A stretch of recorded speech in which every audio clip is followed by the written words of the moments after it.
Good evening. আর আজকে চলে এসেছি নতুন একটা ভিডিও নিয়ে, আর এই ভিডিওতে তোমাদেরকে সকলকে স্বাগতম জানাই। আজকে যেটা করব হচ্ছে বর্গমূল নির্ণয়। সেটা হচ্ছে খাতা পেন ছাড়াই কি করে বর্গমূল নির্ণয় করতে হবে, সেটা হচ্ছে চার সংখ্যার। আচ্ছা, চার সংখ্যার বর্গমূল নির্ণয় করতে গেলে প্রথমে আমাদেরকে কি করতে হবে? প্রথমেই দেখতে হবে, দেখো 1 স্কয়ার টু 10 স্কয়ার মনে রাখতে হবে। তাহলে 1 স্কয়ার কি 1, 2 স্কয়ার কি 4, 3 স্কয়ার 9, 4 স্কয়ার 16, 5, 25, 6, 36, 7, 49, 8 স্কয়ার হচ্ছে 64, 81, 10 স্কয়ার 100। দেখো, যেটা করছি কি বর্গমূল নির্ণয়, চার সংখ্যার বর্গমূল নির্ণয় করতে গেলে আগে আমাদেরকে প্রথমে 10 পর্যন্ত স্কয়ার মনে রাখতে হবে। তো একটা সংখ্যা নিলাম, দেখো 2304। তাহলে দেখো প্রথম ক্যালকুলেশন কি করবে, প্রথমে দেখো লাস্ট ডিজিট অর্থাৎ ইউনিটে কি আছে 4। 4 কোথায় কোথায় আছে দেখো, 4 আমি পাচ্ছি 2 এ, আর 4 পাচ্ছি কত 8 এ।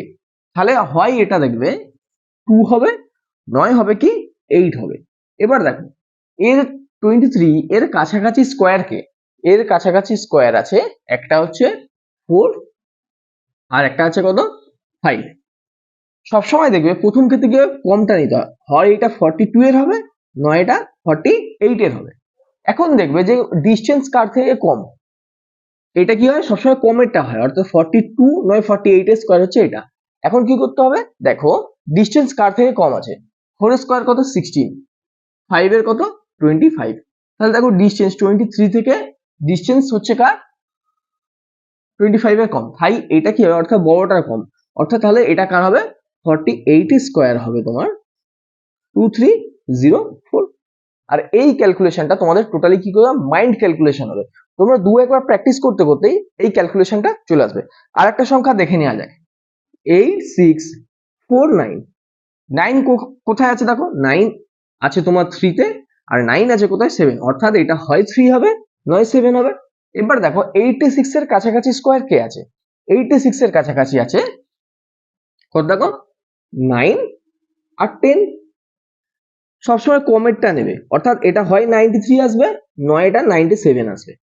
83 দেখো, সরি 86 এ দেখো 86 এ কি আছে 9, অর্থাৎ 81 আর এটা 100। তাহলে এর দুজনের মধ্যে ডিফারেন্স কোনটা সবথেকে কম, 81, অর্থাৎ কমেরটা হবে তাহলে 93 স্কয়ার হচ্ছে 93 স্কয়ার কত 93 স্কয়ার আছে 8649।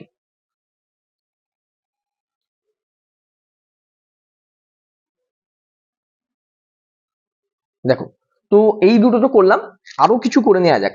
তাহলে আমরা দেখছি পরবর্তী সংখ্যা নিচ্ছি 5776। তাহলে নিয়ম অনুযায়ী কি প্রথমে 6 কোথায় আছে, 6 দেখো তোমার 4 তে আছে আর 6 এ আছে, অর্থাৎ এটা তোমার 4 আসবে নয় 6 আসবে।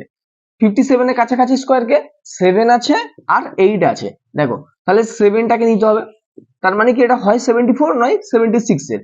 এখন তুমি দেখো যে এই 7 এর স্কয়ার কত 49, 8 এর স্কয়ার কত 64। এই যে 57 থেকে ডিসটেন্স কার কম আছে, 57 থেকে ডিসটেন্স হচ্ছে আছে তোমার 8 এর কম, অর্থাৎ 64। তাহলে আমার এখানে বড়টা আসবে, ছোট যদি ডিসটেন্স হচ্ছে দেখো 7 এর যদি কম হতো তাহলে ছোটটা আসতো, যেহেতু ডিসটেন্স বড়টা আছে অর্থাৎ 8 এর আছে তাই হচ্ছে 76 আসবে, অর্থাৎ 76 এর স্কয়ার হচ্ছে তোমার কত 76 এর স্কয়ার আসছে তোমার 5776। 76 এর স্কয়ার কত 5776। আর দুটো করে নেওয়া যাক। দেখো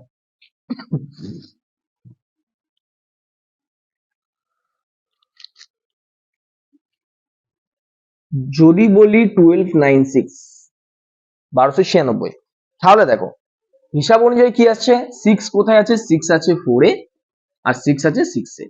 12 এর কাছাকাছি স্কয়ার কে, কাছাকাছি স্কয়ার হচ্ছে তোমার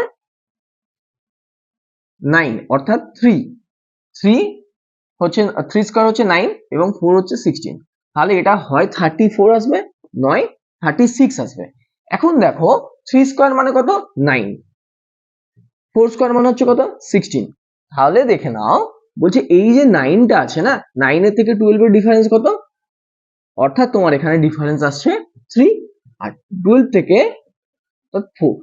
তাহলে হিসাব মতো ডিস্টেন্স কার কম, 9 এর কম, অর্থাৎ এটা 34 আসার কথা ছিল, কিন্তু না, এটা 34 হবে না, এটা হবে কত 36। কারণ কিছু কিছু ক্ষেত্রে ব্যতিক্রম থাকে, এখানে 36 স্কোয়ার 1296, এখানে এটা ব্যতিক্রম। আর এই টোটাল ক্যালকুলেশনটা তোমাদের মাইন্ড ক্যালকুলেশন হবে, দেখবি যখন পরীক্ষার হলে আর কষ্ট করে দেখো, এইগুলো এরকম ভাবে বের করে, এলসিএম করেও বের করানো যায়, অর্থাৎ লসাগু করেও বের করানো যায়, কিন্তু এগুলোতে ক্যালকুলেশন করতে তোমাদের সুবিধা হয়, সেই জন্য তোমাদেরকে এই ট্রিক্সটা মনে রাখতে হবে। Thank you.